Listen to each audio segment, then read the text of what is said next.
Seja muito bem-vindo ao canal Resumo de Odonto. No vídeo de hoje, a gente vai explicar um pouco para vocês as principais diferenças entre os tipos de cárie, ou seja, lesão em esmalte ativa e inativa e lesão em dentina, esmalte inativa. Então, você já se pegou na clínica ou até mesmo em casa e ficou na dúvida se aquela lesão que você diagnosticou lá na clínica era ativa ou inativa, era cavitada ou mancha branca? E se você colocou o tratamento correto para essa lesão, atire a primeira pedra quem nunca ficou se tremendo toda na hora que o professor vem corrigir o exame clínico, né? Bom, gente, para isso a gente precisa começar a falar sobre o que é a cárie. Então, a cárie, ela é uma doença multifatorial, crônica, que precisa avaliar ela como um todo, desde os sinais e sintomas até os fatores envolvidos por ela. A cárie, na maioria das vezes, ela é causada por um desequilíbrio entre o dente e o meio fluido bucal, ou seja, algumas pessoas que fazem a junção do alto consumo de alimentos que são ricos, em açúcares e carboidratos, e ainda tem uma má higienização oral, ou seja, não faz uso de escovação durante 3 vezes ao dia, não utiliza fio dental, não usa pasta com flu, isso faz com que a pessoa ela seja mais suscetível à cárie. Mas é claro que existem outros riscos, como o nível de educação daquela pessoa, a coordenação motora, se utiliza aparelho ortodôntico, ou até mesmo o fluxo salivar, se aquela pessoa tem uma hipersalivação ou se ela tem uma xerostomia, o uso de medicamentos. Então, alguns medicamentos, se estiver utilizando eles cronicamente, pode vir a formar a cárie e até mesmo a exposição ao flu. Então, a gente tem aqui no canal um vídeo explicando sobre detalhadamente a cariologia. Então, vou deixar o link aqui no card e também na descrição do vídeo que você pode clicar, tá legal? Bom, gente, agora que a gente relembrou o que causa a cárie, a gente precisa saber que para diferenciar os tipos de cárie, a gente precisa da junção das 3 etapas principais na nossa clínica, que é inicialmente a anamnese, o exame clínico e o exame radiográfico. Lembrando que o exame clínico ele será sempre soberano, ok? O diagnóstico, ele deve ter uma alta especificidade e uma alta sensibilidade. Então, quando a gente está ali diagnosticando, que o correto é diagnosticar a cárie ali com o dente bem seco, bem limpo, depois de uma profilaxia, passar o espelho clínico e a sonda em cada dente para que a gente possa fazer um bom diagnóstico na boca do nosso paciente. Já ali, a gente tem que pensar nas estratégias de controle e tratamento daquela lesão cariosa. A primeira que a gente vai estudar são as lesões em esmalte, que são as famosas manchas brancas.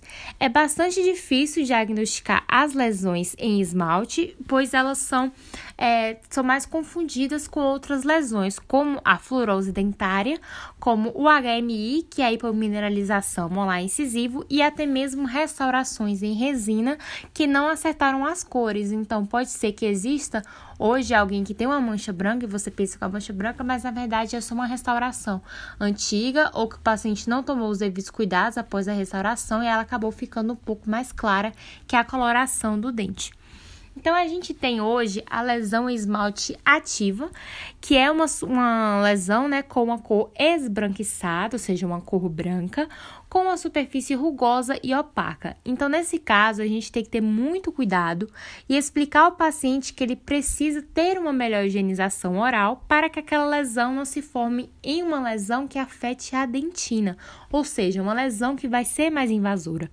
Como a gente pode ver na imagem, a lesão em esmalte ativa, ela vai ser uma lesão que precisa, inicialmente de um controle e prevenção dela através do paciente. Então, a gente sempre vai estar estimulando nossos pacientes a fazer uma correta forma de higienização oral. Perguntar se ele sabe, E sempre bom a gente fazer a instrução de higiene oral. Como, por exemplo, escovação dentária com flu. No nosso consultório, a gente pode também vir a fazer uma aplicação de flu, tanto tópico quanto em gel, e também utilizar vernizes fluoretados. A outra lesão que a gente tem em esmalte é uma lesão inativa, que assim como a ativa, também há uma coloração esbranquiçada. A lesão em esmalte inativa, quando a gente passa com a sonda OMS, a gente percebe que essa lesão ela vai ter uma característica mais brilhante, ela vai ter uma característica mais lisa. Então, quando a gente utiliza, né, essa sonda, a gente logo percebe essa palpação. Esta lesão ela vai ser mais frequente em crianças, né, podendo afetar tanto os dentes anteriores quanto os posteriores. E nos anteriores a gente tem que ter cuidado porque ela pode ser confundida com fluorose. Mas lembra que se for um dente descido não é fluorose, pois a fluorose dentária ela não acomete a dentição decídua, tá? Somente a permanente. Na dentição permanente, a diferença que a gente pode ter entre a lesão em esmalte inativa e a fluorose dentária é que a lesão em esmalte, ela geralmente vai estar em um aspecto cérvico-medial, como a gente consegue observar aqui na imagem, e a fluorose ela vai estar mais para incisal e mais para medial. Então, isso a gente consegue observar. As estratégias de controle, a gente pode ver que são as mesmas da ativa e sempre, né, reforçando mais uma vez, a gente estimular a pessoa a fazer uma melhor higienização oral, com uma dieta, né, mais equilibrada. Então, se for criança, é bom a gente fazer uma investigação sobre o que aquela comeu, né, nas últimas 24 horas antecedentes e observar se essa alimentação ela é frequente, né, ela é diária. E, além disso, né, a gente sempre orientar o nosso paciente a passar fio dental e uma aplicação com fluido. Então, a gente faz a aplicação com fluido no consultório, né, porque é sempre bom estar fazendo esse reforço, né, da prevenção. Agora, a gente vai entrar nas lesões em dentina, que são aquelas clássicas em que eu, pelo menos antes de entrar na odontologia, pensava que a cárie era só um pontinho preto ou amarronzado no dente. Mas a gente sabe, né, que é bem mais do que isso. Então, a primeira que a gente vai estudar são as lesões em dentina ativa. Essas lesões, elas vão ser de cor amarelada, alaranjada ou amarronzada. E elas vão apresentar um tecido mole à palpação. Então, se você já teve a oportunidade, né, de sondar com uma sonda ou com uma pinça ali a lesão de dentina ativa, você observa que ela tem um aspecto bem amolecido. Então, essa lesão, ela é aquela clássica cavitada que a gente consegue sentir, né, todo aquele tecido mais mole. Então, tem que ter muito cuidado, né, para fazer com que, até mesmo a lesão em esmalte ativa, quando a gente passa a sonda, para que ela não cavite. Então, tem que ter muito cuidado, né, para que ela não afete a polpa também, tanto em lesão dentina ativa quanto em esmalte. Então, é muito importante, né, lesões em dentina, a gente fazer a solicitação de exame radiográfico. Então, os tratamentos para esse dente, a gente vai fazer restaurações em resina composta, óxido de zinco, sieve, né, amálgama. E a depender da profundidade da lesão, a gente pode optar por fazer um tratamento expectante. Então, a gente já explicou aqui no canal como é que faz tratamento expectante, também vou deixar o link no card e na descrição desse vídeo.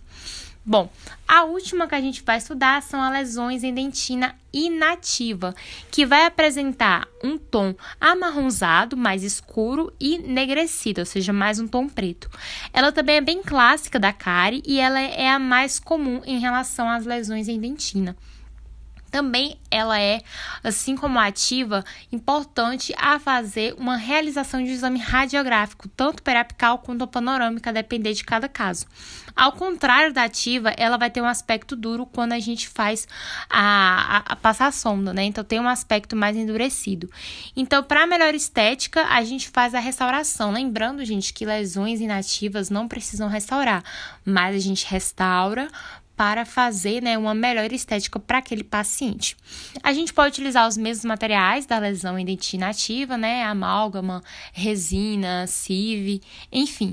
Lembrando que a gente sempre tem que orientar os nossos pacientes a fazer uma correta higienização oral e uma dieta mais equilibrada.